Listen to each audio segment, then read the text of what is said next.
আসসালামু আলাইকুম রহমতুল্লাহ। আলহামদুলিল্লাহ রব্বিল আলামিন ওয়াসসালাতু ওয়াসসালামু আলা রসুলিহিল করিম ওয়া আলা আলিহি ওয়া আসহাবিহি আজমাইন, আম্মা বাদ। সম্মানিত দর্শক ও শ্রোতা, আরেকটি গুরুত্বপূর্ণ আলোচনার বিষয় নিয়ে আপনাদের সামনে উপস্থিত হয়েছি। আমাদের আজকের আলোচনার বিষয়বস্তু হচ্ছে মাদ্রাসা বন্ধ ঘোষণা, খাদ্য মজুদের নির্দেশ, যুদ্ধ কি আসন্ন। আপনারা জানেন, সাম্প্রতিক সময়ে কাশ্মীরের পেহেলগামে হামলার পরপরই ভারত এবং পাকিস্তানের মধ্যে উত্তেজনা বেড়েই চলছে। সীমান্তে প্রতিনিয়তই দু দেশের মধ্যেই গোলাবর্ষণ হচ্ছে। বাড়ি থেকে বাড়ি অস্ত্র তারা মোতায়েন করছে। যুদ্ধের পূর্ণ প্রস্তুতি নিয়ে তারা মাঠে নেমেছে। এমনটি হওয়ার মূল কারণটা কি? এমনটি হবেই কারণ ভারতীয় উপমহাদেশে গজওয়াতুল হিন্দের দামামা বেজে গেছে। ইতিমধ্যেই আমরা বলেছি যে গজওয়াতুল হিন্দের যুদ্ধ শুরু হয়ে গেছে। দিন যত যাবে এটি ভয়ঙ্কর রূপ ধারণ করবে। ইতিমধ্যে সীমান্তে যে কোনো ধরনের হুমকি মোকাবেলার জন্য নিজের তিন দেশের বাহিনীকে অভিযানের পূর্ণ স্বাধীনতা দিয়েছেন ভারতীয় প্রধানমন্ত্রী নরেন্দ্র মোদী। অপরদিকে পাকিস্তানের আজাদ কাশ্মীরের প্রধানমন্ত্রী চৌধুরী আনোয়ারুল হকের নির্দেশে 2 মে আপনার নির্দেশনা দেওয়া হয়েছে যে 10 দিনের জন্য সকল মাদ্রাসা বন্ধ করে দেওয়ার জন্য এবং 2 মাসের জন্য সীমান্তবর্তী 13টি এলাকার নির্বাচনী এলাকার মানুষদেরকে খাদ্য মজুদের নির্দেশনা দেওয়া হয়েছে। এখন আজকে প্রধানমন্ত্রী, কাশ্মীরের প্রধানমন্ত্রী চৌধুরী আনোয়ারুল হক নির্দেশ দেয়, অথচ আমরা অনেক আগেই আপনাদের সামনে বলেছিলাম যে সামনে যুদ্ধের দামামা বেজে উঠতে পারে। খাদ্য মজুদ এর দিকে নজর করার জন্য যুদ্ধ পরিস্থিতি দিনকে দিন খারাপের দিকে যাবে। সুতরাং এই বিষয়টা আমাদেরকে সজাগ সতর্ক থাকতে হবে। এদেশের প্রধান উপদেষ্টা সহ সরকার প্রশাসনের যারা আছেন আপনাদেরকেও বলবো যে আপনারাও খাদ্য মজুদের দিকে নজর দেন। ব্যক্তিগত পর্যায়ে না দিয়ে রাষ্ট্রীয় পৃষ্ঠপোষকতায় এটা করলে বেশি ভালো হবে। কারণ যখন যুদ্ধ পরিস্থিতি আরও বেশি ব্যাপক আকার ধারণ করবে তখন এই দেশের মানুষের অবস্থাও গাজার চেয়ে কোনো ক্রমেই কম হবে না। বরঞ্চ আমরা তো বলি যে ফিলিস্তিন গাজার চেয়েও আরও ভয়াবহ অবস্থান হবে এই দেশে। আপনারা একটা কথা মনে রাখবেন, নেক্সট গাজা হচ্ছে বাংলাদেশ আর নেক্সট ইসরায়েল হচ্ছে ভারত। ইতিমধ্যে আপনারা জানেন যে যুক্তরাষ্ট্র ভারতকে 131 মিলিয়ন মার্কিন ডলার সামরিক সহায়তা দিয়েছে, আমি যদি ভুল না বলে থাকি। তাহলে আপনারা বুঝতেই পারতেছেন যে যুক্তরাষ্ট্রও চাচ্ছে যে ভারতীয় উপমহাদেশের মধ্যে সাম্প্রদায়িক দাঙ্গা এবং ভারত মুসলিম নিধনের পথকে আরও সুগম করুক। না হলে কেন তাকে সামরিক সহায়তা দেওয়া হবে?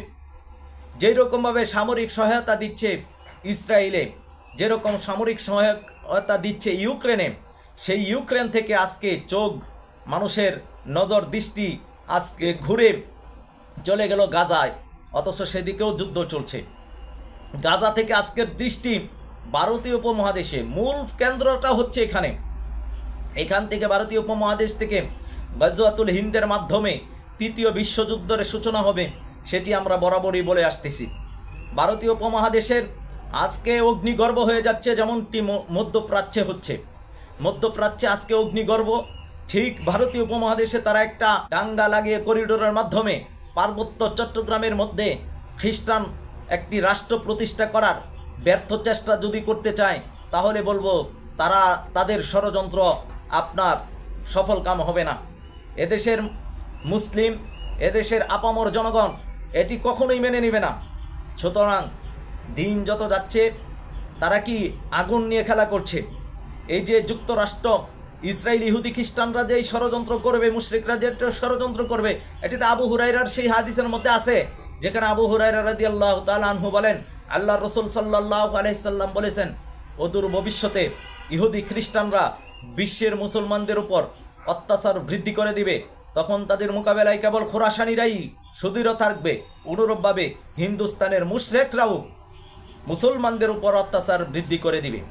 আজকে দেখেন, ইহুদি খ্রিস্টানরা যেই রকমভাবে মুসলমানদের উপর নির্যাতন শুরু করে দিয়েছে, ঠিক একই কাজে, একই সেম ক্যাটাগরিতে আপনার ভারত আজকে মুসলমানদের উপর নির্যাতন শুরু করে দিয়েছে। আপনারা জানেন সিএএ এবং এনআরসির যে বিল, এইগুলো সরাসরি ইসরায়েলের অনুকরণে ভারত করেছে। এবং সর্বশেষ ওয়াকফ বিল, এটিও ইসরায়েলের অনুকরণে করা। ইসরায়েল যেই রকমভাবে ফিলিস্তিনকে দখল করার জন্য যেই সমস্ত ষড়যন্ত্রের পথে চলেছে, যেই পথে হেঁটেছে, ঠিক একই পথে হাঁটতেছে ভারতের নরেন্দ্র মোদী বিজেপি সরকার। এর একটাই কারণ, হাদিস যেইভাবে বলছে ঠিক সেইভাবেই তারা কাজ করছে। কারণ হাদিসের মধ্যে এসেছে যে তারা একই পথে হাঁটবে। তারা মুসলিমদের, তাদের মূল টার্গেট হচ্ছে মুসলিমকে নিধন করা, ইসলাম ধর্মকে তারা ধ্বংস করে দেওয়া, নিশ্চিহ্ন করা। তারা চাই ইউরিদুন আলী ইউতফিউ নূর আল্লাহ আল্লাহু মুতিম্মু নূরিহি ওয়ালাউ কারিহাল কাফিরুন। তারা চায় আল্লাহর নূরকে, প্রজ্বলিত নূরকে তারা নিভিয়ে দিতেন, কিন্তু আল্লাহ সুবহানাহু ওয়া তাআলা তার নূরকে প্রজ্বলিত করবেই। আল্লাহ সুবহানাহু ওয়া তাআলা ইসলামকে বিজয় করবেই, ওয়ালাউ কারিহাল কাফিরুন, যদিও সেটা কাফেররা অপছন্দ করে থাকে। সুতরাং তাদের লক্ষ্য এবং উদ্দেশ্য একটাই, আল্লাহর জমিন, আল্লাহর দিন যাতে বাস্তবায়ন না হতে পারে। তারা চায় এ দেশে, এই পৃথিবীতে তাদের দেওয়া, পাশ্চাত্যের দেওয়া গণতন্ত্র, সেকুলারিজম, জাতীয়তাবাদ, ধর্মনিরপেক্ষতা, এগুলো বাস্তবায়িত থাকুক, এগুলো বাস্তবায়ন থাকুক। মুসলিমদের যে খেলাফত, ইসলামী ইমারা প্রতিষ্ঠিত হোক, তারা কখনো চায়নি বা চাবে না। যে বা যারাই ইসলামকে প্রতিষ্ঠা করতে চায়, যারা ইসলামী ইমারার জন্য কাজ করে, খেলাফতের জন্য কাজ করে, সেখানে সর্বশক্তি নিয়ে তারা মাঠে নামে। তাদেরকে ধ্বংস করাটাই তাদের মূল লক্ষ্য এবং উদ্দেশ্য। আপনি যদি আজকে গণতন্ত্রপন্থী মুসলিম হন, আপনার উপর নির্যাতন আসবে না। যে বা যারা গণতন্ত্রপন্থী হয়ে মডারেট ইসলাম পালন করতেছে, তাদের উপর নির্যাতন আসতেছে না। কিন্তু যারাই খেলাফতের কথা বলে, ইসলাফি ইমারতের কথা বলে, নিখুঁত শরিয়া ভিত্তিক সমাজ রাষ্ট্র বিশ্ব পরিচালনার কথা বলে, কোরআন এবং সুন্নাহর আইন বাস্তবায়ন করার চেষ্টা বা ফিকির করে, তাদেরকেই তারা অপরাধী বলে, তাদেরকে তারা জঙ্গি বলে, তাদেরকে তারা জঙ্গি হিসেবে চিহ্নিত করে। তারা সন্ত্রাসবাদ দমনের নামে তারা মুসলিম দেশগুলোকে একের পর এক ধ্বংস করে দেয়। তারা আফগানিস্তানের মধ্যে তাদের উদ্দেশ্য বাস্তবায়ন করতে চেয়েছিল, কিন্তু তারা পারেনি। তারা ইরাক, সিরিয়া, লিবিয়া, আপনার পৃথিবীর অন্যান্য দেশের মধ্যে তাদের উদ্দেশ্য বাস্তবায়ন করতে তারা চেষ্টা করেছে এবং এখনও করে যাচ্ছে। ঠিক তেমনইভাবে মুশরিকরা, ভারতের মুশরিকরা চাচ্ছে যে এই নেক্সট পরবর্তী গাজা, ফিলিস্তিন তৈরি করতে চাচ্ছে। আর এই কারণেই তারা সিএএ, এনআরসি, ওয়াকফ বিলের মতন বিতর্কিত আইন পাশ করার মাধ্যমে মুসলমানদের সম্পদকে লুণ্ঠন করতে চায়, মুসলমানদের মসজিদ মাদ্রাসাগুলোকে দখল করে সিলগালা করতে চায়, মুসলিমদেরকে তারা দ্বিতীয় শ্রেণীর নাগরিক করতে চায়, তারা রামরাজ্য প্রতিষ্ঠা করতে চায়। কিন্তু এই কথা সুস্পষ্টভাবে বলে দিতে চাই, তারা তাদের উদ্দেশ্য বাস্তবায়ন করতে পারবে না। তাদের যে ষড়যন্ত্র, সেটির পরিসমাপ্তি ঘটবে আল্লাহ তাআলার মনোনীত বান্দা ইমাম মুহাম্মদ হাবিবুল্লাহর নেতৃত্বে। এই কারণে বলবো যে আপনার ইতিমধ্যে মাদ্রাসা বন্ধের যে ঘোষণা দেওয়া হয়েছে, খাদ্য মজুদের যে নির্দেশনা দিয়েছে, এটি হচ্ছে চূড়ান্ত যুদ্ধের দিকে যাবার ইঙ্গিত, যেটি পাকিস্তান বুঝতে পারতেছে, আপনার কাশ্মীরের প্রধানমন্ত্রী পর্যন্ত উপলব্ধি করতে পারতেছেন, আপনার সবাই দিন যত যাচ্ছে ততই উপলব্ধি করতে পারছে। এজন্য আসুন আমরা আগে থেকে যদি উপলব্ধি করতে পারি যে সামনের ভয়ঙ্কর দিন মুসলিমদের জন্য আসতেছে, আপনি মনে করবেন না যে আপনি ঘরের ভিতর থেকে বেঁচে যাবেন, সম্ভব না। আপনি যুদ্ধ না চাইলেও তারা আপনার উপর যুদ্ধ চাপিয়ে দিবে। হামাস, আপনার যুদ্ধ হামাস চাইনি, তাদের চাপিয়ে দেওয়া হয়েছিল। তারা প্রথমে অ্যাটাক করেনি, দীর্ঘদিন ধরে তাদের নির্যাতন করা হয়েছে, সেই বিষয়টি কিন্তু কেউ উল্লেখ করে না। হামাস কেন ইসরায়েলে আক্রমণ করলো সেটিকে ঢালাওভাবে প্রচার করা হয়, কিন্তু গাজাবাসীকে যে অবরুদ্ধ করে রেখেছিল, দিনের পর দিন নির্যাতন করত, গাজাবাসীদের ঘরবাড়ি থেকে তাদেরকে উচ্ছেদ করা হতো, তাদেরকে নির্যাতন করা হতো, পুরুষদেরকে ধরে নিয়ে যাওয়া হতো। ইভেন বাইতুল মুকাদ্দাসে মুসলিমরা নামাজ পড়তে পারতো না, নামাজরত অবস্থায় আপনার দেখলাম তাদেরকে পায়ে দিয়ে হেঁটিয়ে দিচ্ছে। ঠিক একই কায়দায় দেখলাম ভারতের মুসলমানদেরকেও আপনার নামাজরত অবস্থায় এই নরেন্দ্র মোদীর বিজেপির উগ্রবাদী হিন্দুত্ববাদী প্রশাসনের লোকেরা আপনার নামাজরত অবস্থায় মুসলমানদেরকে পা দিয়ে হেঁটিয়ে দিচ্ছে। এই যে অবস্থা, এটি ঠিক ইসরায়েল যেই বর্বরতা চালিয়েছে, ভারত ঠিক একই রকম বর্বরতা চালাচ্ছে। এজন্য আমাদেরকে সতর্ক হতে হবে। এদেশের প্রশাসনদেরকে বলবো, আপনারা নিরাপদ থাকবেন, তেমনটি ভাবার কোনো সুযোগ নেই। আপনাদের উপর আক্রমণ আসবে, সর্বপ্রথম আক্রমণ তো আপনাদের উপরে আসবে, আগেও বলছি। এজন্য দেশের সার্বভৌমত্ব স্বাধীনতা রক্ষা, বিশেষ করে গজওয়াতুল হিন্দের জন্য প্রিপারেশন নিতে হবে। গজওয়াতুল হিন্দের জন্য আমাদেরকে এখনই আকাঙ্ক্ষা রাখতে হবে যে এই মহান যুদ্ধে যাতে আমরা অংশগ্রহণ করতে পারি। আর এই যুদ্ধের নেতৃত্ব মূলত দিবেন ইমাম মোহাম্মদ হাবিবুল্লাহ, তিনার নেতৃত্বে মুসলমানদের বিজয় আসবে। এজন্য আসুন আমরা এই পরিস্থিতিগুলো অবজারভেশন করি, আমরা এই পরিস্থিতিগুলো নিজেরা দেখি, নিজেদের পরিবারের লোকদেরকে এখনই সতর্ক করি। অনেকে বলেন যে পরিবার বুঝতে চায় না, বিশ্বাস করতে চায় না। আমি আপনাদের উদ্দেশ্যে বলবো, মুহাম্মদ সাল্লাল্লাহু আলাইহি সাল্লাম যখন সত্য নিয়ে এসেছিলেন, কয়জন মানুষ মুহাম্মদ সাল্লাল্লাহু আলাইহি সাল্লামকে সত্যবাদী হিসেবে গ্রহণ করেছিল? মুহাম্মদ সাল্লাল্লাহু আলাইহি সাল্লামের সময় যে কুলুষিত সমাজ ছিল, সেই সমাজের লোকেরা কি মুহাম্মদ সাল্লাল্লাহু আলাইহি সাল্লাম যে সত্য নিয়ে এসেছিলেন সেই সত্যকে তারা গ্রহণ করেছিল? না, করেনি। ঠিক তেমনইভাবে আজকে এই কুলুষিত সমাজের মধ্যে ইমাম মোহাম্মদ হাবিবুল্লাহ যে নিখুঁত তাওহীদের দাওয়াত দিচ্ছেন, নিখুঁত ইসলামের দাওয়াত দিচ্ছেন, তাকে গ্রহণ করার মতন মাদ্দা তো তাদের মধ্যে থাকতে হবে। তারা তো অন্ধ অনুসরণ করছে, তারা তো দুনিয়া লোভী হয়ে গেছে, দুনিয়ার দিকে ঝুঁকে গেছে। সুতরাং সত্য গ্রহণকারী খুব কম থাকে, অধিকাংশ মানুষই থাকে কি জাহেল। আল্লাহ কুরআনুল কারীমে বলছেন আকসারুহুম লা ইয়াকিলুন, অধিকাংশ মানুষই উপলব্ধি করে না। আকসারুহুম লা ইয়ালামুন, অধিকাংশ মানুষই জানে না, অধিকাংশ মানুষই পথভ্রষ্ট। এগুলো তো কোরআনেরই কথা। সুতরাং হকপন্থী খুব অল্প সংখ্যক লোকই থাকবে। আল্লাহ সুবহানাহু ওয়া তাআলা তো পবিত্র কোরআনে বলছেন ইনতুতি আকসার মান ফিল আরদ, আল্লাহ বলতেছেন আর হে নবী, আপনি যদি জমিনের অধিকাংশ মানুষের অনুসরণ করেন তাহলে তারা আপনাকে আল্লাহর পথ থেকে বিচ্যুত করে দিবে। সুতরাং অধিকাংশ মানুষের অনুসরণ করলে হবে না। অধিকাংশ মানুষ কোন পথে চলতেছে সেটা ধর্তব্য বিষয় না। কোরআন এবং সুন্নাহ অনুযায়ী কারা চলতেছে, নিখুঁত কোরআন এবং সুন্নাহর প্রতি কারা মানুষকে আহ্বান করছে, সেটা হলো মূল বিষয়। এ কারণে ইমাম মোহাম্মদ হাবিবুল্লাহর অনুসারী কম হবে, কারণ উনি নিখুঁত ইসলামের দাওয়াত দিচ্ছেন। অন্যান্য সেলিব্রিটি আলেমদের, অন্যান্য দল বা সংগঠনের মানুষ বেশি হবে। এর কারণ হচ্ছে তারা সঠিক নিখুঁত ইসলামের দিকে মানুষকে আহ্বান করছে না।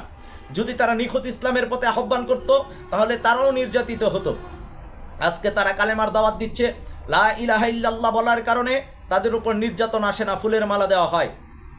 বরঞ্চ আমরা দেখি কেউ কেউ লা ইলাহা ইল্লাল্লাহর জিকির করতে করতে বাঁশের মধ্যে উঠে, কেউ লা ইলাহা ইল্লাল্লাহর জিকির করতে করতে মাটি পর্যন্ত কাঁপায়। অথচ তারা লা ইলাহা ইল্লাল্লাহ তাওহীদের রুকুনটাই জানে না, তাওহীদের শর্তটাই জানে না। সুতরাং তাদের কালেমার মধ্যে বাধা আসবে না। কিন্তু আপনি যখনই বলবেন লা ইলাহা ইল্লাল্লাহ, এর মানে হচ্ছে আল্লাহ ছাড়া আর কোনো আইনদাতা নাই, আল্লাহ ছাড়া আর কোনো বিধানদাতা নাই, আল্লাহ ছাড়া কোনো হুকুমদাতা নাই, আল্লাহ ছাড়া সার্বভৌমত্ব ক্ষমতার মালিক নাই, এই কথা আপনি যখনই বলবেন তখনই আপনার উপর নির্যাতন আসবে। এই কথা বলার কারণে মুহাম্মদ সাল্লাল্লাহু আলাইহি সাল্লাম কালেমার দাওয়াত দেওয়ার পরে তার উপর নির্যাতন আসতো। এই কথা বলার কারণে আবু বকর সিদ্দিক রাদিয়াল্লাহু তাআলা আনহুর উপর নির্যাতন আসতো।